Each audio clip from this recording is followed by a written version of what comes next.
Minneapolis-St. Paul doesn't have much history in the era of modern commuter rail. Most railroads that were offering local passenger train services cut out of intrastate and metropolitan services by the post-war decade. Streetcars weren't even available for public transit as the personal automobile rose to become the top way to commute in the Twin Cities until the latter half of the 20th century, when public transit began to envision a future transportation plan for a metro area that was pushing its boundaries, particularly in the corridor northwest of the cities between Minneapolis and St. Cloud. In 1997, the Northstar Corridor Development Authority was formed to plan a commuter rail proposal that could secure federal funds for development of a heavy rail public transit option for those commuting between downtown Minneapolis and Rice, Minnesota, located northwest of St. Cloud, where the project was soon scaled back. Initial studies indicated that potential ridership couldn't meet the goals needed at the time to secure enough federal funding to cover half of the expected project costs. This pushed more of the burden of construction costs onto the state and counties through which the line would run. Initially, the project didn't have many proponents, but thankfully, famed train enthusiast and part-time wrestler/politician Jesse the Body Ventura intermingled with enough politicos to push through the legislation to a vote in the years following his tenure as governor of Minnesota. Anoka and Sherburne counties eventually were worked into the funding proposals as partners with the state so that federal funds could be put to work establishing construction of stations along the BNSF line running through northeast Minneapolis, Fridley, Coon Rapids, Anoka, Elk River, and terminating in Big Lake. The truncation of the line and the elimination of 2 stations in the first phase of construction got the project in line with politicians' bottom-line expectations. Needless to say, the line would receive no less political scrutiny as it commenced operations in 2009. The communities along the Northstar line hadn't seen the passenger rail system since the early 20th century. While the rails and crossings were adequate for service, stations, sidings, and parking facilities needed to be built to accommodate the service, which was tailored in much the same manner as the Hiawatha Line's design had been. Metro Transit scheduled 6 trains daily in each direction.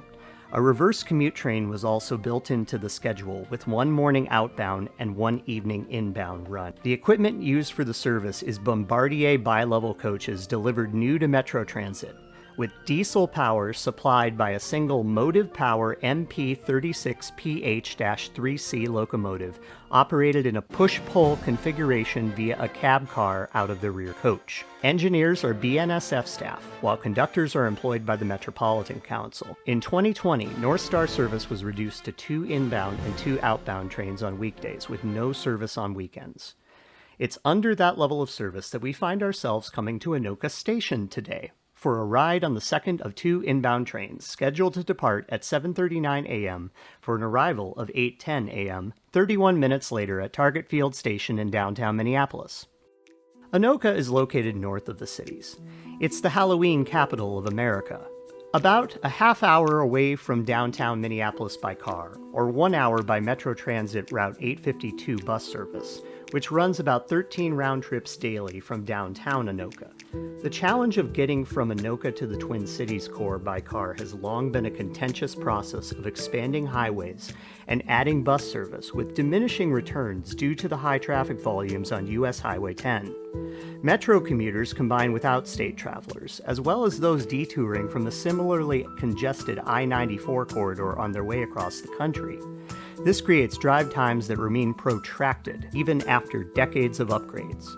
A simpler, safer, and cheaper commute option might seem like an easy sell, but Metro Transit has never met daily ridership projections, and are nowhere near minima at present, with extra service for sporting and live events now reduced to a few marquee events, rather than the former offerings due to a funding disagreement between Metro Transit and its county-level partners. Basically, the fight goes like this. Service was cut for the obvious reasons in 2020. When that business passed and people went back to work, many downtown employees were no longer working from downtown. They stopped taking transit altogether. This made a budget shortfall not just in Northstar, but within the bus system as well. Metro Transit, Anoka, and Sherburne counties got federal funds to cover a portion of the bill for the operating costs. But the remaining amount which the counties agreed to pay Metro Transit was less than the amount requested by Metro Transit. The counties justify this because they consider the frequency drop to be the cause of the budget shortfall, whereas Metro Transit claims the frequency drop is ongoing due to the county's inability to pay the previously agreed upon operating expenses of the route. It's the chicken and egg question of the Minnesota public transit world. In any case, we arrive via the Route 805 bus across the street. As we enter the station, we're greeted by signage in the typical Metro Transit style. There are concrete, brick, and metal faces to the variety of station surfaces. There's plenty of parking today, evidence that Fridays in summertime are popular skip days for the dwindling number of office workers who would otherwise commute today. It definitely looks and feels like a Metro Transit station, uniform in amenities like this enclosed shelter. The train was justifiable early in planning as a better option for commuting in harsh Minnesota winters. The BNSF line that the station is located upon is part of the Northern Transcon Rail Corridor. Amtrak's Empire Builder also passes through the station once daily in each direction. This effectively makes, at the moment, Amtrak's presence in the station a competitive force with Metro Transit. Above the tracks, there is a highly elevated passover. Set high enough for stack trains to navigate the station, it allows commuters safe and accessible passage over the rail line. It also offers some great views. If I lived in Anoka, I'd buy an all-day transit pass just to kill some time getting video of trains passing by from here. At the other side of the passover, access to the 3-story parking garage is easily obtained. Elevators and stairs were all in working order today, but the station is showing its age relatively soon into its lifespan. A fresh coat of paint and some sanding of a lot of the metal surfaces would go a long way for the character of the facilities. It might certainly qualify as suburban transit minimalist, or at least practicalist. Ticket machines are the standard Metro Transit flavor, accepting credit cards, as seen on LRT platforms and those downtown transit storefronts. I purchased my ticket today, along with a separate rush hour transit fare for my post-train connection on Metro Transit's phone app. Northstar, like the LRT and BRT, is proof of payment based, so no turnstiles are to be found. It's systems such as this that were part of the sell to Minnesota legislators to approve funding for this line. Capacity is at a maximum, and the line was designed to integrate with the new MLB stadium downtown, as well as the eventual new US Bank Stadium station via the LRT line for NFL games. Suburban fans could get to games, concerts, X Games, and Monster Jams without the need to park or walk long distances to venues downtown. I hear they ran a special train for Taylor Swift, according to my wife. Neither my wife nor Taylor Swift has ridden the Northstar. Minnesota just isn't blessed with any political savvy that can crack the frequency issue in transit. Despite how adequately the station is presented, I'd estimate only 6 or so people were getting on board the 7:39 departure this morning.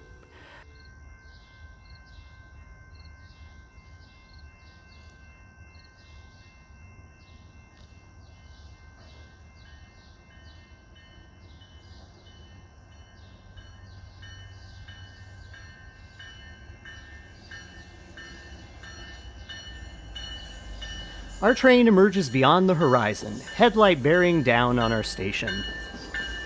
These Bombardier-built coaches are the North American standard, made ubiquitous by Toronto in their early forms.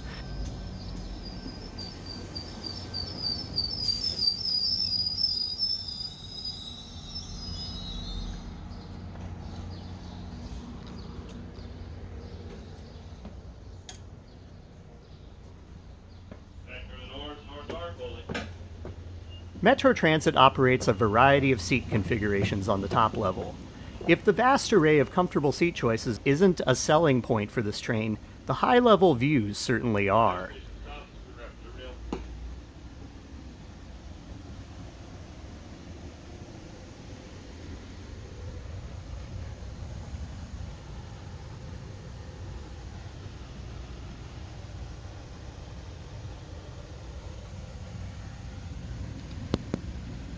We depart Anoka on time. I get settled in and notice something emblematic of this service. Metro Transit hasn't removed an old ad concerning the former weekend service round-trip tickets. We'll get back to that ad when we get downtown. The train eases into about 35 miles an hour. Coon Rapids Station is close up ahead, and the schedule allows for a casual pace. Our expected travel time of 31 minutes to downtown is similar to a rush hour commute from Anoka.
Passing over Interstate 694, we're approaching the northern limit of BNSF's Minneapolis yard and nearing downtown to conclude our trip.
Northeast Minneapolis neighborhoods come into view sometime later. If the studies of the late 90s would have been conducted 10 years later, we almost certainly would have made a penultimate stop in this neighborhood at a station among the many intersecting neighborhood transfer points possible. Northeast has more opportunity for transit interactions with heavy rail as the railroads never divested themselves of this part of Minneapolis.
Through the historic rail trench, we'll soon be crossing the Mississippi River over the Nicollet Island Railroad Bridge into downtown Minneapolis. This bridge dates back to 1893 and has been used by an unfathomable number of trains, including former passenger trains coming into the Minneapolis Great Northern Depot, which was torn down in the late 1970s.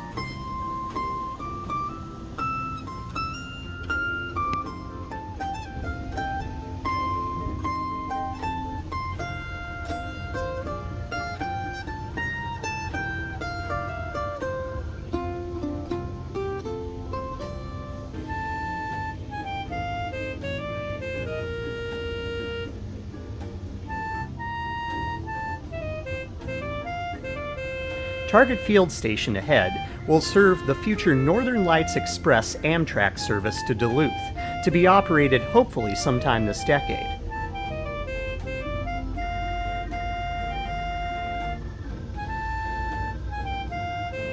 Stepping out of the coach, I walk the platform to record the locomotive, and I'm taken to consider the poster from inside the train. That ad for weekend service should have been removed any time over the last 3 years. Yet Metro Transit has not seen to it.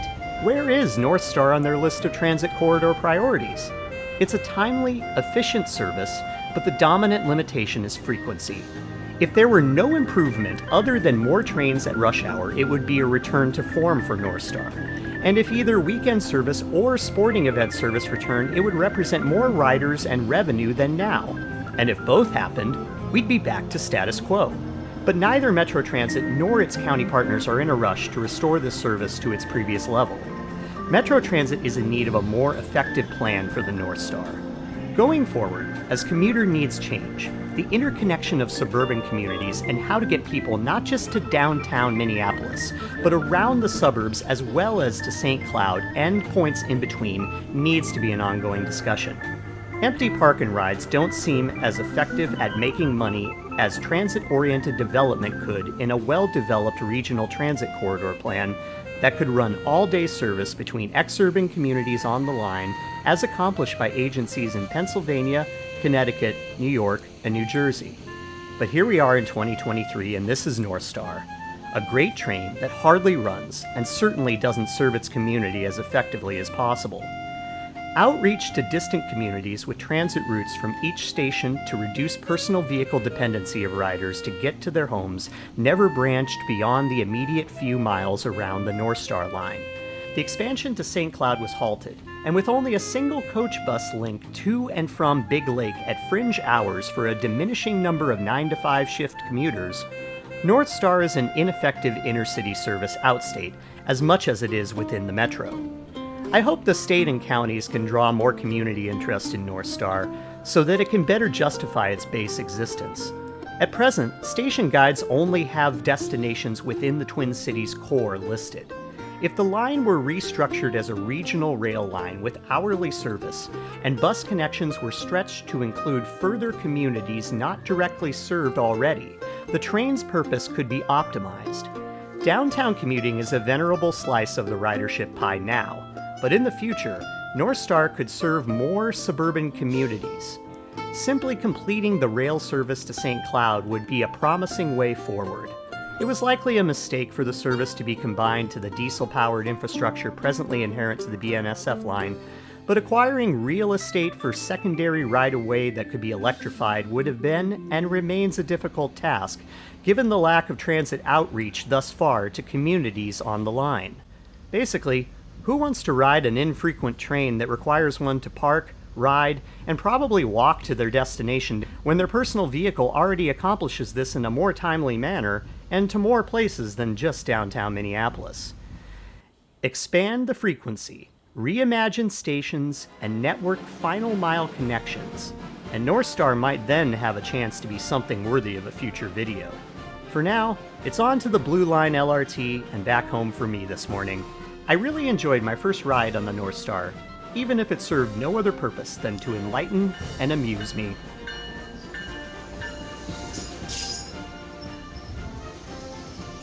Thanks for watching. Check out these videos for some other Twin Cities sites and subscribe for the cross-country trips to come. Until the next trip, have a good day and keep changing your horizons.